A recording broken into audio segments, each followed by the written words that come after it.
Sebelum menonton, jangan lupa like, subscribe, dan tekan tombol lonceng. Selamat menyaksikan.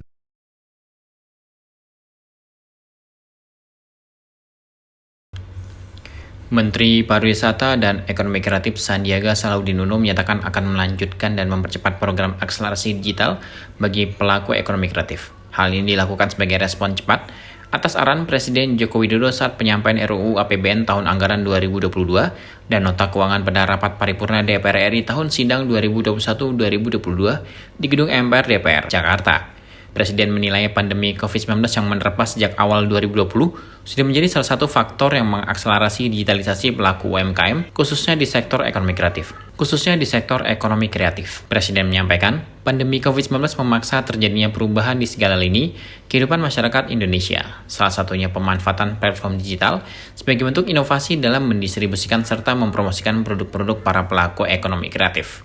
Partisipasi UMKM dalam ekonomi digital adalah hal yang sangat penting karena potensi ekonomi digital di Indonesia yang sangat besar. Pada 2020, nilai transaksi perdagangan digital Indonesia mencapai lebih dari 253 triliun rupiah dan diperkirakan akan meningkat menjadi 330,7 triliun rupiah di tahun 2021. Transformasi menuju energi baru terbarukan serta akselerasi ekonomi berbasis teknologi hijau akan menjadi perubahan penting dalam ekonomi kita. Konsolidasi kekuatan riset nasional terus diupayakan agar sejalan dengan agenda pembangunan nasional. Sinergi dunia pendidikan dengan industri dan pengembangan kewirausahaan terus dipercepat melalui program Merdeka Belajar. Hal ini diharapkan mengakselerasi kualitas SDM nasional sekaligus meningkatkan daya saing industri dan produk dalam negeri.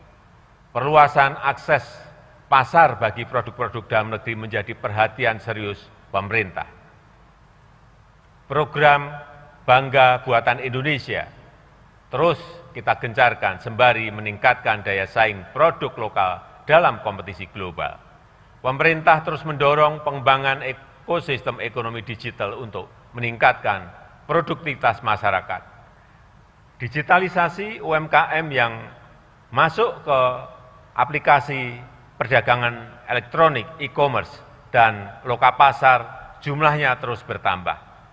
Sampai Agustus tahun ini, sudah lebih dari 14 juta UMKM atau 22% dari total UMKM yang sudah bergabung dengan aplikasi perdagangan elektronik, e-commerce. Partisipasi dalam ekonomi digital ini sangat penting karena potensinya yang sangat besar dan mempermudah UMKM untuk masuk ke rantai pasok global. Tahun 2020 nilai transaksi perdagangan digital Indonesia mencapai lebih dari 253 triliun rupiah. Nilai ini diperkirakan akan meningkat menjadi 330,7 triliun rupiah di tahun 2021. Bapak, Ibu, dan saudara-saudara sebangsa dan setanah air, pandemi COVID-19 juga memberikan hikmah kepada bangsa Indonesia bahwa krisis menuntut konsolidasi kekuatan negara untuk melayani rakyat, meningkatkan kesejahteraan masyarakat, dan meraih Indonesia maju yang kita cita-citakan. Dukungan semua pihak, utamanya lembaga-lembaga negara, menempati posisi sentral. Kerja cerdas dan sinergitas antar lembaga negara menjadi salah satu kunci utama untuk bisa gesit merespon perubahan yang terjadi di masa mendatang. Keseimbangan dan saling kontrol antar lembaga negara sangatlah penting dalam sistem ketatanegaraan kita. Tetapi kerjasama, sinergi, serta kerelaan untuk berbagi beban dan tanggung jawab justru lebih utama dalam menghadapi pandemi ini.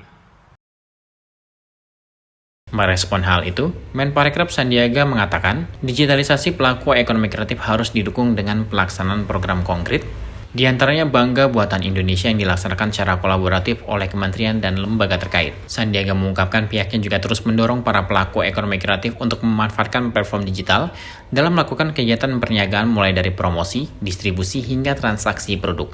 Selain itu, lanjut Sandiaga, pemerintah juga memiliki program Beli Kreatif Lokal yang telah dilaksanakan di kawasan destinasi super prioritas Danau Toba bertajuk Beli Kreatif Danau Toba yang dilaksanakan pada Februari hingga Juni 2021 dan akan dilaksanakan di daerah-daerah lainnya. Tim Elgen Media melaporkan.